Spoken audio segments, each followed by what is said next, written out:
అందరికీ నమస్కారం.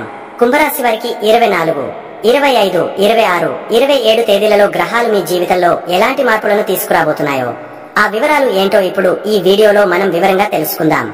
వీడియో ఇక్కడ స్కిప్ చేయొద్దండి. చివరి వరకు చూస్తేనే అసలు మీకు ఎటువంటి అదృష్టం పట్టబోతోంది అని చెప్పి కూడా పూర్తిగా అర్థమవుతుంది. వీడియోలోకి వెళ్లే ముందు మా చిన్న రిక్వెస్ట్ ఏంటంటే, ఇంతకు ముందు మా ఛానల్ మీరు సబ్స్క్రైబ్ చేసుకోకపోతే సబ్స్క్రైబ్ చేసుకోండి. అలాగే గంట సింబల్ ని క్లిక్ చేయండి. అప్పుడే మీకు మా వీడియోలు నోటిఫికేషన్ లో వస్తాయి. అలాగే జై శ్రీకృష్ణ అని కామెంట్ చేయండి.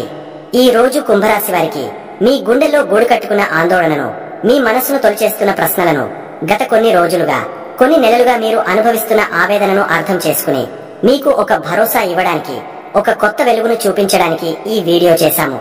కుంభరాశి వారు మీరంతా గొప్ప ఆదర్శవాదులు, మానవతావాదులు. మీ ఆలోచనలు ఎప్పుడూ 10 మందికి మంచి చేయాలని, సమాజానికి ఏదైనా ఉపయోగపడాలని ఉంటాయి. మీది విశాలమైన హృదయం.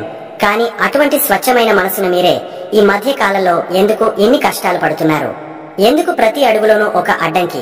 ఎందుకు మీ మాటను మీరే నమ్మలేని పరిస్థితి? మీ వాళ్లే మిమ్మల్ని అపార్థం చేసుకుంటున్నారా? డబ్బు చేతికి అందినట్టే అంది జారిపోతోందా? ప్రశాంతత అనేది మాయమైపోయిందా?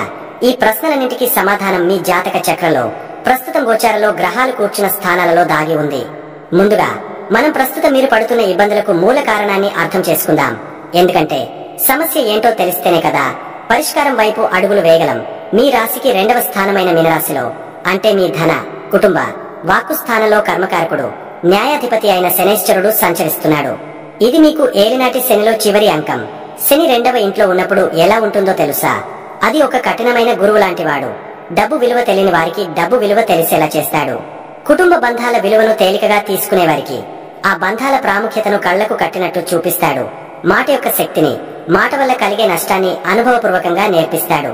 గత కొంతకాలంగా మీరు గమనించండి, రావాల్సిన డబ్బు చేతికి అందకుండా చివరి నిమిషంలో ఆగిపోవడం, ఊహించని ఖర్చుల మీద పడటం, పొదుపు చేసుకుందామన్నా చేయలేకపోవడం వంటి ఆర్థిక ఇబ్బందులను ఎదుర్కొంటున్నారు. దీనికి కారణం 2వ ఇంట్లో ఉన్న శని. ఆయన మిమ్మల్ని అడుగుతున్నాడు, డబ్బును ఎలా వాడుతున్నావు, దాని విలువ నీకు తెలుసా అని. అందుకే ఈ సమయంలో మీరు డబ్బు విషయంలో చాలా క్రమశిక్షణతో ఉండాలి. అలాగే కుటుంబంలో చూడండి, చిన్న చిన్న విషయాలకే మనస్పర్ధలు, అపార్థాలు. మీరు ఒకటి అంటే మీ వాళ్లు మరొకటి అర్థం చేసుకోవడం, మీ మాట తీరు కఠినంగా ఉందని నిందించడం వంటివి జరుగుతున్నాయి. ఇది కూడా శని ప్రభావమే. ఆయన మీ వాక్ స్థానంలో కూర్చుని మీ మాటలకు బరువును, బాధ్యతను నేర్పుతున్నాడు. మీరు కోపంతో మాట్లాడకపోయినా మీ మాటలు ఎదుటివారికి మేకుల్లా గుచ్చుకుంటున్నాయి. అందుకే ఈ సమయంలో మౌనంగా ఉండటం లేదా ఎంతో ఆలోచించి మాట్లాడటం శ్రేయస్కరం. ఇది మాత్రమే కాదు, శనికి విశేషమైన దృష్టులు ఉంటాయి.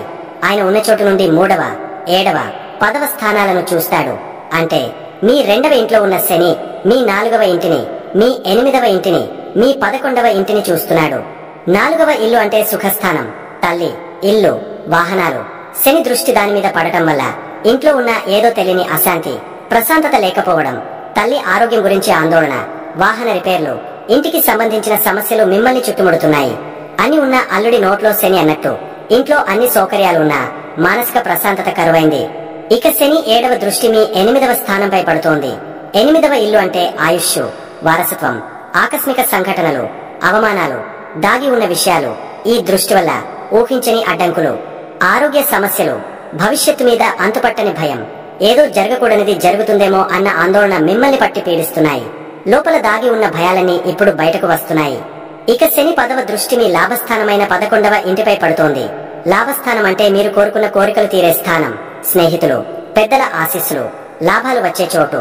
శని దృష్టి వల్ల మీరు ఎంతో ఆశ పెట్టుకున్న పనులు చివరి నిమిషంలో ఆగిపోవడం, స్నేహితులతో విభేదాలు రావడం, రావాల్సిన లాభాలు రాకపోవడం, మీ ఆశలు అడియాసలు అవడం వంటివి జరుగుతున్నాయి. ఇలా ఒకవైపు శని మిమ్మల్ని క్రమశిక్షణ పేరుతో నలిపేస్తుంటే, మరోవైపు అగ్నికారకుడైన కుజుడు మీ 7వ స్థానంలో, అంటే మీ కళత్ర, భాగస్వామ్య స్థానంలో కూర్చున్నాడు. 7మలో కుజుడు అంటేనే దాంపత్య జీవితంలో, భాగస్వామ్య వ్యాపారాలలో ఒక అగ్ని పరీక్ష. కుజుడు అంటే వేగం, కోపం, అహం.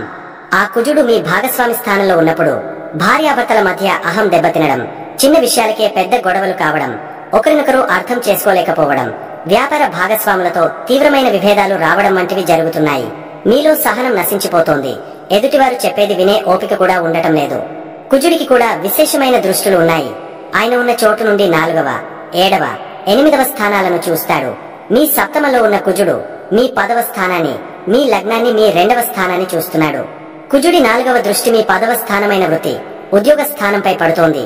దీనివల్ల ఉద్యోగంలో తీవ్రమైన ఒత్తిడి, పై అధికారులతో వాగ్వాదాలు, సహోద్యోగులతో గొడవలు, చేస్తున్న పని మీద విరక్తి, ఉద్యోగం మానేయాలన్నంత కోపం రావడం వంటివి జరుగుతున్నాయి. మీ శక్తియుక్తులని పని రాక్షసుడిలా వాడేస్తున్నా గుర్తింపు రాకపోగా నిందలు ఎదుర్కోవలసి వస్తోంది. కుజుడి 7వ దృష్టి నేరుగా మీ లగ్నం మీద అంటే మీ మీద పడుతోంది. దీనివల్ల మీకే విపరీతమైన కోపం, ఆవేశం, చిరాకు, ఏ పనిని ప్రశాంతంగా చేయలేని అసహనం పెరిగిపోతున్నాయి. చిన్న విషయానికే రియాక్ట్ అవ్వడం, తొందరపాటు నిర్ణయాలు తీసుకోవడం, ఆ తర్వాత బాధపడటం జరుగుతోంది. మిమ్మల్ని మీరే కంట్రోల్ చేసుకోలేని పరిస్థితి. ఇక కుజుడి 8వ దృష్టి మళ్లీ మీ 2వ స్థానమైన ధన, కుటుంబ స్థానంపై పడుతోంది. ఇది చాలా కీలకమైన విషయం. ఇప్పటికే శని ఆ స్థానాన్ని పీడిస్తుంటే ఇప్పుడు కుజుడు కూడా తన అగ్ని దృష్టితో ఆ స్థానాన్ని చూడటం వల్ల ఆర్థిక సమస్యలు, కుటుంబ కలహాలు రెట్టింపు అయ్యాయి. డబ్బు నీళ్లలా ఖర్చయిపోవడం, కుటుంబంలో గొడవలు మరింత పెద్దవి కావడం, మాటల యుద్ధాలు జరగడం వంటివి ఈ 2 గ్రహాల కలయిక వల్లనే జరుగుతున్నాయి. మిత్రులారా, ఇదంతా విన్న తర్వాత మీకు మరింత భయం వేసిందా? అయ్యో, నా పరిస్థితి ఇంత దారుణంగా ఉందా? శని, కుజుడు ఇద్దరు కలిసి నన్ను ఇంతగా పరీక్షిస్తున్నారా అని మీరు నిరాశపడవచ్చు. కానీ నేను మీకు చెప్పొచ్చేది ఇక్కడి నుండే మొదలవుతుంది. రాత్రి ఎంత చీకటిగా ఉంటే ఉదయించే సూర్యుడు అంత ప్రకాశవంతంగా ఉంటాడు. ఒక విత్తనం భూమి లోపల ఎంతగా నలిగిపోతే అంత బలంగా మొలకెత్తుతుంది. మిమ్మల్ని ఒకవైపు శని, మరోవైపు కుజుడు ఇన్ని పరీక్షలకు గురి చేస్తున్నారంటే మిమ్మల్ని ఒక వజ్రంలా తయారు చేయడానికే అని నమ్మండి. ఇప్పుడు అసలు శుభవార్త వినండి. ఈ కష్టాలన్నింటినీ ఎదుర్కొనే శక్తిని, ఈ చీకటిని చీల్చుకుంటూ వచ్చే వెలుగును మీకు అందించడానికి దేవతలకే గురువైన బృహస్పతి, నాలెడ్జ్ కారకుడైన గురువు మీ 5వ స్థానంలో అంటే మీ పూర్వ పుణ్య స్థానంలో, మీ బుద్ధి స్థానంలో, మీ సృజనాత్మకత స్థానంలో అత్యంత బలంగా కూర్చున్నాడు. 5మంలో గురువు ఉండటం అనేది ఒక వరం. అది మీ పూర్వ జన్మ సుకృతం. 5వ స్థానం అంటే మీ ఆలోచన విధానం. గురువు అక్కడ ఉండటం వల్ల ఎన్ని సమస్యలు ఉన్నా మీలో ఏదో ఒక మూల ఒక ఆశ, ఒక నమ్మకం ఇంకా మిగిలే ఉన్నాయి. ఆయనే మీ బుద్ధికి పదును పెట్టి ఈ సమస్యల నుండి ఎలా బయటపడాలో దారి చూపిస్తున్నాడు. మీ పిల్లల వల్ల మీకు శుభవార్తలు అందడం, మీ సృజనాత్మకతకు కొత్త రెక్కలు రావడం, మీరు నేర్చుకోవాలనుకున్న కొత్త విద్యల మీద ఆసక్తి కలగడం వంటివి గురువు అనుగ్రహం వల్లే జరుగుతున్నాయి. ఇప్పుడు అసలైన అద్భుతం చూడండి. గురువుకు కూడా దివ్యమైన, అమృతంతో సమానమైన దృష్టులు ఉంటాయి. ఆయన ఉన్న చోటు నుండి 5వ, 7వ, 9వ స్థానాలను చూస్తాడు. మీ 5మంలో ఉన్న గురువు మీ భాగ్యస్థానమైన 9వ ఇంటిని, మీ లాభస్థానమైన 11వ ఇంటిని, మీ లగ్నమైన మొదటి ఇంటిని చూస్తున్నాడు. గురువు 5వ దృష్టి మీ భాగ్యస్థానమైన 9వ ఇంటిపై పడుతోంది. భాగ్యస్థానం అంటే అదృష్టం, తండ్రి, గురువులు, ఉన్నత విద్య, విదేశీ ప్రయాణాలు. గురువు ఈ స్థానాన్ని చూడటం వల్ల ఇప్పటి వరకు మూసుకుపోయిన అదృష్టపు తలుపులు ఒక్కొక్కటిగా తెరుచుకుంటాయి. మీకు తండ్రి నుండి, గురువుల నుండి, పెద్దల నుండి సహాయ సహకారాలు లభిస్తాయి. ఉన్నత విద్య కోసం విదేశాలకు వెళ్లాలనుకునే మీ ప్రయత్నాలు ఫలిస్తాయి. దైవానుగ్రహం మీపై పరిపూర్ణంగా ఉంటుంది. ఇక గురువు 7వ దృష్టి మీ లాభస్థానమైన 11వ ఇంటిపై పడుతోంది. ఇక్కడే మీరు అసలు మ్యాజిక్ చూడాలి. ఇదే లాభస్థానాన్ని శని తన కఠినమైన దృష్టితో చూస్తూ లాభాలకు అడ్డుకట్ట వేస్తున్నాడు. కానీ అదే స్థానాన్ని ఇప్పుడు గురువు తన అమృత దృష్టితో చూస్తున్నాడు.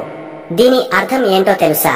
శని అనే కఠినమైన గురువు పెట్టిన పరీక్షలో గురువు అనే దయగల ఉపాధ్యాయుడు మిమ్మల్ని పాస్ చేయించి మీకు బహుమతులు ఇవ్వబోతున్నాడు. శని వల్ల ఆగిపోయిన లాభాలు, డబ్బు, ప్రమోషన్లు ఇప్పుడు గురువు అనుగ్రహంతో మీకు రెట్టింపు ఆనందంతో తిరిగి వస్తాయి. తెగిపోయిన స్నేహ సంబంధాలు మళ్లీ చిగురిస్తాయి. మీరు కోరుకున్న కోరికలు నెరవేరబోతున్నాయి. ఇక చివరిగా అత్యంత అద్భుతమైన విషయం, గురువు 9వ దృష్టి నేరుగా మీ లగ్నం మీద అంటే మీ మీద పడుతోంది. గుర్తుందా? ఇదే లగ్నాన్ని కుజుడు చూస్తూ మీలో కోపాన్ని, ఆవేశాన్ని నింపుతున్నాడు. ఇప్పుడు అదే లగ్నాన్ని గురువు తన నాలెడ్జ్ దృష్టితో చూడటం వల్ల ఆ కుజుడి ఆవేశాన్ని గురువు తన నాలెడ్జితో, శాంతంతో అదుపులోకి తెస్తాడు. మీలో విపరీతమైన ఆత్మవిశ్వాసం పెరుగుతుంది. మీలో సానుకూల దృక్పథం అలవడుతుంది. తొందరపాటు నిర్ణయాలు తీసుకునే మీ స్వభావం మారి ఆచితూచి అడుగులు వేసే వివేకం వస్తుంది. మీ ముఖంలో ఒక కొత్త తేజస్సు, మీ మాటలో ఒక కొత్త స్పష్టత వస్తాయి. సమాజంలో మీకు గౌరవ మర్యాదలు పెరుగుతాయి. అందరూ మిమ్మల్ని ఆకర్షణీయమైన వ్యక్తిత్వంతో చూస్తారు. కాబట్టి కుంభరాశి మిత్రులారా, ఇప్పుడు చిత్రాన్ని మొత్తం కలిపి చూడండి. శని మిమ్మల్ని 2వ ఇంట్లో ఇబ్బంది పెడుతూ డబ్బు, కుటుంబం, మాట విలువ నేర్పుతున్నాడు. కుజుడు 7మంలో కష్టపెడుతూ బంధాలలో సహనం యొక్క ప్రాముఖ్యతను నేర్పుతున్నాడు. ఈ ఇద్దరు కఠినమైన సైనికులు మిమ్మల్ని శిక్షణతో పరీక్షిస్తుంటే గురువు అనే మహారాజు మీ 5వ ఇంట్లో కూర్చుని తన దివ్య దృష్టులతో మీ అదృష్టాన్ని, మీ లాభాలను స్వయంగా మిమ్మల్ని కాపాడుతున్నాడు. శని మిమ్మల్ని మట్టితో సమానం చేస్తే గురువు అదే మట్టితో ఒక అద్భుతమైన శిల్పాన్ని చెక్కుతున్నాడు. కుజుడు మిమ్మల్ని అగ్నిలో పెట్టి పరీక్షిస్తే గురువు అదే అగ్ని నుండి మిమ్మల్ని సువర్ణంగా మార్చి బయటకు తీస్తున్నాడు. గతంలో మీరు పడిన కష్టాలన్నీ వృధా కాదు. అవి మిమ్మల్ని రాటుదేల్చడానికి జరిగిన శిక్షణ. ఇప్పుడు ఆ శిక్షణ పూర్తయింది. ఫలితాలను అందుకునే సమయం ఆసనమైంది. ఇకపై మీరు చేయాల్సింది ఒక్కటే. శని నేర్పిన పాఠాలను మరువకండి. డబ్బును పొదుపుగా వాడండి. కుటుంబంతో ప్రేమగా మెలగండి. మాటను జాగ్రత్తగా వాడండి. కుజుడు పెట్టిన పరీక్షను గుర్తుంచుకోండి. భాగస్వామితో ఓపికగా ఉండండి. అహాన్ని పక్కన పెట్టండి. అన్నింటికన్నా ముఖ్యంగా గురువు అందిస్తున్న అదృష్టాన్ని, అవకాశాలను రెండు చేతులా అందిపుచ్చుకోండి. మీలో దాగి ఉన్న సృజనాత్మకతను బయటకు తీయండి. కొత్త విషయాలు నేర్చుకోండి. ధైర్యంగా ముందడుగు వేయండి. దైవాన్ని నమ్మండి. గడిచిపోయిన చీకటిని తలచుకుంటూ కూర్చోకండి. ఉదయిస్తున్న సూర్యుడిని చూసి నమస్కరించండి. మీ జీవితంలో ఒక కొత్త అధ్యాయం ప్రారంభం కాబోతోంది. ఇది కేవలం మాట కాదు, గ్రహాలు మీకు ఇస్తున్న వాగ్దానం. మీరు పడిన ప్రతి కన్నీటి బొట్టుకు బదులుగా ఆనందపు ముత్యాలు దొరకబోతున్నాయి. మీరు ఓర్చుకున్న ప్రతి అవమానానికి బదులుగా గౌరవ కిరీటం మీ తలపై పెట్టబోతున్నారు. లేవండి. ఇది నిరాశ పడాల్సిన సమయం కాదు, నిలబడి గెలవాల్సిన సమయం. మీలోని మానవతావాదిని, మీలోని మేధావిని, మీలోని యోధుడిని మేల్కొలపండి. శని, కుజుడు పెట్టిన పరీక్షలలో మీరు నెగ్గారు. ఇప్పుడు గురువు అనుగ్రహంతో విజయాలను అందుకునే సమయం వచ్చింది. మీ సమయం రాబోతోంది కాదు, ఇప్పటికే మొదలైంది. ధైర్యంగా ముందుకు సాగిపండి. విజయం మీదే. ఇక ఈ 4 రోజుల భవిష్యత్తు గురించి మాట్లాడే ముందు, ప్రస్తుతం మీ మనసులో జరుగుతున్న సంఘర్షణను, మీరు ఎదుర్కొంటున్న సవాళ్లను నేను అర్థం చేసుకోగలను. ఒకవైపు ఏలినాటి శనిలో భాగంగా శనేశ్వరుడు మీ 2వ ఇంట్లో కూర్చుని డబ్బు, కుటుంబం, మాట విషయంలో మిమ్మల్ని ఒక కఠినమైన పరీక్షకు గురి చేస్తున్నాడు. మరోవైపు మీ రాశిలోనే మీ తల మీదే రాహువు కూర్చుని మిమ్మల్ని ఒక రకమైన అయోమయంలో, నేను ఎవరిని, నా దారి ఏది అనే అంతులేని ఆలోచనల ప్రవాహంలో ముంచెత్తుతున్నాడు. దీనికి తోడు మీ 7వ ఇంట్లో కేతువుతో కలిసిన కుజుడు బంధాల విషయంలో, భాగస్వామ్యాల విషయంలో ఒక అగ్నిపర్వతాన్ని మోస్తున్నాడు. ఇవన్నీ వింటుంటే భయమేస్తోందా? అయ్యో, అన్ని వైపుల నుండి ఇన్ని కష్టాలా అని నిరాశ కలుగుతోందా? అక్కడే ఆగండి. ఈ గ్రహాలని మిమ్మల్ని పడగొట్టడానికి రాలేదు. ఒక వజ్రాన్ని ప్రకాశవంతంగా మెరిపించాలంటే దాన్ని ఎన్నో కోతలకు గురి చేయాలి. ఒక బంగారాన్ని శుద్ధి చేయాలంటే దాన్ని కొలిమిలో కాల్చాలి. ప్రస్తుతం మీరు ఆ శుద్ధీకరణ ప్రక్రియలో ఉన్నారు. ఎందుకంటే ఈ కష్టాలన్నింటినీ ఎదుర్కొనే అమృత శక్తిని ఇవ్వడానికి దేవగురువైన బృహస్పతి శుభగ్రహమైన శుక్రుడితో కలిసి మీ 5వ ఇంట్లో మీ పూర్వ పుణ్య స్థానంలో ఒక అద్భుతమైన యోగాన్ని ఏర్పరుస్తున్నాడు. ఈ గురు శుక్రుల కలయిక మీ బుద్ధిని, మీ ఆలోచనను, మీ ప్రేమను, మీ సృజనాత్మకతను కాపాడుతూ మీకు ఒక కవచంలా నిలబడింది. ఇక రాబోయే 4 రోజులు, జూలై 24, 25, 26, 27 వరకు మీ జీవితంలో ఎలాంటి మార్పులు రాబోతున్నాయో, మీరు ఎలాంటి జాగ్రత్తలు తీసుకోవాలో, ఏ అవకాశాలను అందిపుచ్చుకోవాలో మనం వివరంగా తెలుసుకుందాము. జూలై 24 ఈ రోజు గురువుకు ప్రీతిపాత్రమైన రోజు. రోజు ప్రారంభం చాలా అద్భుతంగా ఉండబోతోంది. చంద్రుడు మీ 5వ ఇంట్లో గురువుతో, శుక్రుడితో దగ్గరగా సంచరిస్తున్నాడు. దీనివల్ల ఉదయం నుండి మధ్యాహ్నం 12 గంటల వరకు మీ మనస్సు చాలా ఉల్లాసంగా, ఉత్సాహంగా ఉంటుంది. విద్యార్థులకు ఇది ఒక సువర్ణావకాశం. మీరు చదివినవి సులభంగా అర్థమవుతాయి. మీలో ఏకాగ్రత పెరుగుతుంది. ఏదైనా కొత్త కోర్సులో చేరాలన్నా, కష్టమైన సబ్జెక్టును అర్థం చేసుకోవాలన్నా ఈ ఉదయం సమయాన్ని సద్వినియోగం చేసుకోండి. ప్రేమికులకు ఈ రోజు ఉదయం ఎంతో మధురంగా గడుస్తుంది. మీ మధ్య ఉన్న అపార్థాలు తొలగిపోయి ఒకరినొకరు మరింతగా అర్థం చేసుకుంటారు. మీ ప్రేమను వ్యక్తపరచడానికి ఇది సరైన సమయం. ఇక వివాహితుల విషయానికొస్తే, మీ పిల్లల నుండి ఏదైనా శుభవార్త వింటారు. వారితో సమయం గడపడం మీకు ఆనందాన్ని ఇస్తుంది. మీ సృజనాత్మకత వెల్లివిరుస్తుంది. ఉద్యోగస్తులు తమ ఆలోచనలతో పై అధికారులను ఆకట్టుకుంటారు. అయితే మధ్యాహ్నం 12 గంటల తర్వాత పరిస్థితులలో ఒక చిన్న మార్పు వస్తుంది. చంద్రుడు మీ 6వ ఇంట్లోకి ప్రవేశిస్తాడు. అక్కడ ఇప్పటికే సూర్యుడు, బుధుడు ఉన్నారు. 6వ ఇల్లు అంటే శత్రువులు, రోగాలు, రుణాలు, సేవ. కాబట్టి మధ్యాహ్నం నుండి మీపై పని ఒత్తిడి పెరగవచ్చు. ఉద్యోగంలో చిన్న చిన్న చికాకులు, సహోద్యోగులతో వాదనలు జరిగే అవకాశం ఉంది. వ్యాపారస్తులు తమ పోటీదారుల నుండి ఊహించని సవాళ్లను ఎదుర్కోవచ్చు. ఆరోగ్యం విషయంలో జాగ్రత్త అవసరం. ముఖ్యంగా జీర్ణ సంబంధిత సమస్యలు, ఛాతీలో అసౌకర్యంగా అనిపించడం వంటివి జరగవచ్చు. బయటి ఆహారాన్ని మానుకోవడం ఉత్తమం. ఆర్థికంగా ఊహించని ఖర్చులు రావచ్చు. కుటుంబంలో కూడా బయటి ఒత్తిడి కారణంగా ఇంట్లో చిన్న చిన్న విషయాలకే చిరాకు పడవచ్చు. కానీ గుర్తుంచుకోండి, 6వ ఇంట్లో సూర్యుడు ఉండటం వల్ల మీరు ఎంతటి శత్రువునైనా, ఎంతటి సమస్యనైనా ధైర్యంగా ఎదుర్కొని విజయం సాధించే శక్తి మీకు ఉంటుంది. ఈ రోజు సవాలును స్వీకరించి దాన్ని అధిగమించడమే మీ పని. జూలై 25 ఈ రోజు మొత్తం చంద్రుడు మీ 6వ ఇంట్లోనే, సూర్యుడు బుధుడితో కలిసి ఉంటాడు. కాబట్టి నిన్నటి మధ్యాహ్నం మొదలైన శక్తి ఈ రోజు కూడా కొనసాగుతుంది. ఇది పూర్తిగా మీ పనితనాన్ని, మీ పోరాట పటిమను పరీక్షించే రోజు. ఉద్యోగస్తులకు ఇది చాలా శ్రమతో కూడిన రోజు. మీపై అదనపు బాధ్యతలు పడవచ్చు. పై అధికారుల నుండి ఒత్తిడి ఉంటుంది. అయితే మీరు భయపడాల్సిన అవసరం లేదు.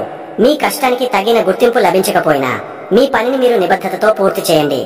మీ శత్రువులు లేదా మీకు గీటని వారు మిమ్మల్ని ఇబ్బంది పెట్టాలని చూసినా వారి ఎత్తులు మీ ముందు పారవు. వ్యాపారస్తులు ఈ రోజు చాలా జాగ్రత్తగా ఉండాలి. ముఖ్యంగా అప్పులు ఇవ్వడం, తీసుకోవడం వంటివి చేయకపోవడమే మంచిది. మీ పోటీదారులను ఎదుర్కోవడానికి కొత్త వ్యూహాలను రచించాల్సి వస్తుంది. ఆర్థికంగా ఇది కొంచెం గట్టి రోజే. అనవసర ఖర్చులను నియంత్రించుకోవాలి. ఆరోగ్యానికి సంబంధించిన ఖర్చులు ఉండవచ్చు. ఆరోగ్యం విషయంలో ఈ రోజు మరింత అప్రమత్తంగా ఉండాలి. పాత ఆరోగ్య సమస్యలు మళ్లీ తిరగబెట్టే అవకాశం ఉంది. కుటుంబ జీవితంలో మీ పని ఒత్తిడి కారణంగా మీ భాగస్వామికి, కుటుంబ సభ్యులకు తగినంత సమయం ఇవ్వలేకపోవచ్చు. ఇది చిన్న చిన్న మనస్పర్ధలకు దారితీయవచ్చు. ఇక్కడ మీరు ఒక ముఖ్యమైన విషయం గమనించాలి. మీ 7వ ఇంట్లో ఉన్న కుజకేతువుల కలయిక వల్ల ఈ 6వ ఇంటి ఒత్తిడి నేరుగా మీ దాంపత్య జీవితంపై ప్రభావం చూపిస్తుంది. బయటి కోపాన్ని, చిరాకును ఇంట్లో మీ భాగస్వామిపై చూపించే ప్రమాదం ఉంది. దయచేసి ఈ విషయంలో సంయమనం పాటించండి. మీ సమస్యలను మీ భాగస్వామితో ప్రశాంతంగా పంచుకోండి. ప్రేమికులు కూడా బయటి ప్రపంచంలోని సమస్యల కారణంగా ఒకరిపై ఒకరు అరుచుకోకుండా చూసుకోవాలి. విద్యార్థులు కొంచెం కష్టపడితే గాని ఫలితాలు రావు, కానీ మీ కష్టం వృధా పోదు. జూలై 26 ఇది శనైశ్వరుడికి ఇష్టమైన రోజు. ఈ రోజు మీ జీవితంలో ఒక పెద్ద మార్పు రాబోతోంది. సాయంత్రం 4 గంటల వరకు చంద్రుడు 6వ ఇంట్లోనే ఉంటాడు. కాబట్టి ఉదయం నుండి సాయంత్రం వరకు నిన్నటి వాతావరణమే కొనసాగుతుంది. పని, ఒత్తిడి, పోటీ, ఆరోగ్య జాగ్రత్తలు తప్పనిసరి. అయితే సాయంత్రం 4 గంటల తర్వాత చంద్రుడు మీ 7వ ఇంట్లోకి, సింహరాశిలోకి ప్రవేశిస్తాడు. అక్కడ ఇప్పటికే అగ్నికారకుడైన కుజుడు, వేర్పాటువాది అయిన కేతువు ఉన్నారు. ఇప్పుడు మనస్సు కారకుడైన చంద్రుడు కూడా వారితో కలవడం వల్ల ఇది ఒక అగ్నిపర్వతం బద్దలైనంత ప్రభావవంతమైన కలయిక. ఇది నేరుగా మీ బంధాలను ప్రభావితం చేస్తుంది.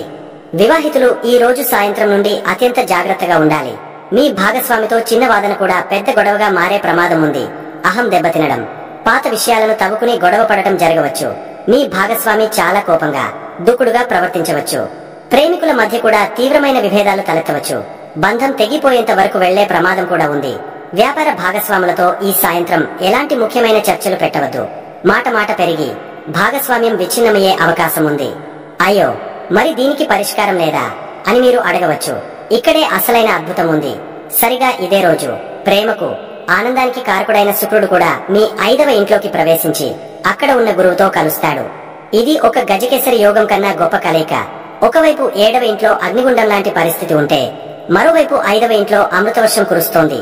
గురువు నాలెడ్జిని, వివేకాన్ని ఇస్తే శుక్రుడు ప్రేమను, సామరస్యాన్ని ఇస్తాడు. కాబట్టి మీరు చేయాల్సింది ఒక్కటే, 7వ ఇంటి అగ్నిని 5వ ఇంటి అమృతంతో చల్లార్చాలి. మీ భాగస్వామి కోపంగా ఉన్నప్పుడు మీరు మీ 5వ ఇంట్లో ఉన్న గురువు ఇచ్చే నాలెడ్జితో శాంతంగా ఉండండి. కుజుడు అహాన్ని ప్రేరేపిస్తే శుక్రుడు ఇచ్చే ప్రేమతో దాన్ని జయించండి. ఈ సాయంత్రం మీరు గొడవ పడకుండా మౌనంగా లేదా ప్రేమగా ఉండగలిగితే మీరు ఒక పెద్ద గండం నుండి బయటపడతారు. విద్యార్థులు తమ స్నేహితులతో గొడవలకు దూరంగా ఉండాలి. ఉద్యోగస్తులు తమ బృందంతో కలిసి పనిచేయడంలో ఇబ్బందులు ఎదుర్కొంటారు, కానీ మీ వివేకంతో దాన్ని పరిష్కరించగలరు. జూలై 27 ఈ రోజు మొత్తం చంద్రుడు, కుజుడు, కేతువు మీ 7వ ఇంట్లోనే ఉంటారు. నిన్న సాయంత్రం మొదలైన పరీక్ష ఈ రోజు కూడా కొనసాగుతుంది. ఇది పూర్తిగా మీ సహనాన్ని, మీ సంబంధ బాంధవ్యాలను పరీక్షించే రోజు. వివాహితులకు, వ్యాపార భాగస్వాములకు ఈ రోజు ఒక సవాలు లాంటిది. మీ భాగస్వామి ఆరోగ్యం విషయంలో కూడా కొంచెం శ్రద్ధ అవసరం. వారి ప్రవర్తనలో అనూహ్యమైన మార్పులు గమనించవచ్చు. ఈ రోజు మీరు ఎంత ఓపికగా ఉంటే మీ బంధం అంత బలంగా నిలబడుతుంది. మీ రాశిలో ఉన్న రాహువు, 7వ ఇంట్లో ఉన్న ఈ గ్రహాల కలయిక వల్ల మీలో లేనిపోని అనుమానాలు, భయాలు కలగవచ్చు. మీ భాగస్వామిని అపార్థం చేసుకునే అవకాశం ఎక్కువ. దయచేసి ఎలాంటి నిర్ణయానికి వచ్చే ముందు ప్రశాంతంగా ఆలోచించండి. అయితే మీరు భయపడాల్సిన పనిలేదు. మీ 5వ ఇంట్లో ఉన్న గురుశుక్రుల దివ్యమైన శక్తి తన అమృత దృష్టిని నేరుగా మీ లాభస్థానంపై, మీ రాశిపై ప్రసరింపజేస్తోంది. దీనివల్ల మీకు సరైన సమయంలో సరైన ఆలోచన వస్తుంది. ఈ గొడవను ఎలా ఆపాలో మీకే తెలుస్తుంది. మీలో దైవభక్తి పెరుగుతుంది. ఏదైనా ఆలయానికి వెళ్లడం, ధ్యానం చేయడం వల్ల మీ మనసు ప్రశాంతంగా మారుతుంది. ఆర్థికంగా భాగస్వామ్య వ్యాపారాల నుండి కొన్ని నష్టాలు రావచ్చు, కానీ గురువు దృష్టి లాభస్థానంపై ఉండటం వల్ల వేరే మార్గాల నుండి మీకు డబ్బు అందుతుంది. ఉద్యోగస్తులు పబ్లిక్ రిలేషన్స్, కస్టమర్ డీలింగ్స్ లో చాలా జాగ్రత్తగా ఉండాలి. ప్రేమికులు ఈ రోజు కలవడం మానుకుంటే మంచిది, లేదా కలిసిన గొడవలకు ఆస్కారం ఇవ్వకుండా ఆధ్యాత్మిక చింతనతో గడపండి. మిత్రులారా, ఈ 4 రోజులను గమనిస్తే ఇది ఒక యుద్ధం లాంటిది. 6వ ఇంటి శత్రువులతో యుద్ధం, 7వ ఇంటి బంధాలతో యుద్ధం. కానీ ఈ యుద్ధంలో మిమ్మల్ని గెలిపించడానికి మీ 5వ ఇంట్లో గురుశుక్రులు సేనాధిపతులుగా కూర్చుని మీకు నాలెడ్జిని, ప్రేమను ఆయుధాలుగా అందిస్తున్నారు. రాహువు ఇచ్చే అయోమయాన్ని గురువు ఇచ్చే స్పష్టతతో జయించండి. కుజుడు ఇచ్చే కోపాన్ని శుక్రుడు ఇచ్చే ప్రేమతో చల్లార్చండి. శని ఇచ్చే ఆర్థిక పాఠాలను గురువు ఇచ్చే లాభాలతో భర్తీ చేసుకోండి. ఇది మీ పరివర్తన కాలం. ఈ పరీక్షలలో నెగ్గిన తర్వాత మీరు మరింత బలమైన, వివేకవంతులైన, ప్రకాశవంతమైన వ్యక్తిగా బయటకు వస్తారు. ధైర్యంగా ఉండండి. మీ మంచి మనస్సు, మీ ఆదర్శభావాలు, గురు భగవానుడి ఆశీస్సులు మీకు ఎల్లప్పుడూ రక్షగా ఉంటాయి. ఈ సవాళ్లను ధైర్యంగా ఎదుర్కొని విజయ శిఖరాలను అధిరోహించండి. అంతా మంచే జరుగుతుంది. కుంభరాశి వారు ఇన్ని గ్రహాల గురించి, వాటి ప్రభావాల గురించి విన్న తర్వాత అయ్యో, మరి ఈ కష్టాల నుండి బయటపడటానికి మేమేం చేయాలి, మాకు సులభంగా ఉండే పరిహారాలు ఏమైనా ఉన్నాయా అని మీకు అనిపించడం చాలా సహజం. ఖచ్చితంగా ఉన్నాయి. ఇవి పెద్ద పెద్ద యాగాలు, ఖరీదైన పూజలు కావు. మనసు పెట్టి నమ్మకంతో మనం రోజు చేసుకోగలిగే చాలా తేలికైన పనులు. అన్నింటికన్నా ముందు ప్రస్తుతం మిమ్మల్ని ఎక్కువగా ఇబ్బంది పెడుతున్నది ఏలినాటి శని, మీ రాశిలో ఉన్న రాహువు. వీటికి విరుగుడుగా ఆంజనేయ స్వామిని మించిన దైవం లేరు. రోజు కనీసం ఉదయం స్నానం చేశాక ఒక్కసారైనా హనుమాన్ చాలీసా చదవండి లేదా కనీసం వినండి. అది మీలో తెలియని ధైర్యాన్ని నింపుతుంది. ప్రతి శనివారం మీకు తోచినంతలో నల్ల నువ్వులు గాని, నువ్వుల నూనె గాని దానం చేయండి. లేదా అంతకన్నా ముఖ్యంగా మీ దగ్గరలో ఉన్న ఎవరైనా పేదవాడికి, అశక్తుడికి, ముసలివాళ్ళకి భోజనం పెట్టండి. శని దేవుడు కర్మ ఫలదాత. ఆయన సేవను ఇష్టపడతాడు. అలాగే రాహువు ఇచ్చే అయోమయం తగ్గాలంటే రోజు దుర్గాదేవి స్తోత్రం వినడం లేదా చదవడం చాలా మంచిది. ఇక రెండో ముఖ్యమైన విషయం, మీ 7వ ఇంట్లో ఉన్న కుజుడు, కేతు వల్ల బంధాలలో వస్తున్న ఇబ్బందులు, భార్యాభర్తల మధ్య, ప్రేమికుల మధ్య, వ్యాపార భాగస్వాముల మధ్య కోపతాపాలు, గొడవలు తగ్గాలంటే సుబ్రహ్మణ్య స్వామి ఆరాధన అద్భుతంగా పనిచేస్తుంది.